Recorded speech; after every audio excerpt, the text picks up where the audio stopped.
We're back with Heather McGhee, co-chair of Color of Change, a policy expert. Her new book out today is called The Sum of Us: What Racism Costs Everyone and How We Can Prosper Together. Thanks for being here. So glad to be with you. So glad you're covering the story. Well, we look at that story because it always makes a difference to see a real people and a real example. But as you document, as you've written, as we know, this is all out there. Walk us through what's important to understand and what you see as the road to reform. What's important to understand is that racism has a tangible material cost. Yes, it may start with thoughts and feelings, but ultimately the real drivers here are laws, policies, and incentives, and it ends up in terms of dollars and cents.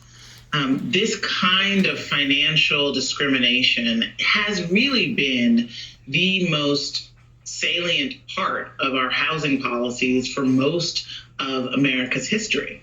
It's basically coming down to an equation of Black people with risk, a devaluing of Black property and Black lives that is shot through our financial sector. It's part of what created the terrible mix of racism and greed that targeted Black homeowners in the run-up to the financial crisis. I have a chapter on this in my book called Ignoring the Canary, because that's exactly what happened. We had this kind of fraud and targeting and discrimination rampant in the financial sector long before it sort of mushroomed into the subprime crisis that we knew when it exploded into Wall Street derivatives in 2008.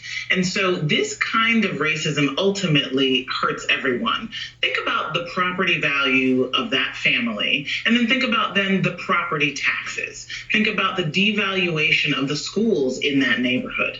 Think about the way in which generations of families then won't be able to have enough private wealth to send their kids to college without being loaded up with debt. This is something that I talk about as well in my book, The Sum of Us, because I think that these issues should be publicly funded, as they were, frankly, when the majority of the college-going population was white. We've got all of these little taxes that racism levies on people of color that ultimately are sapping our strength as a nation. Right, and what you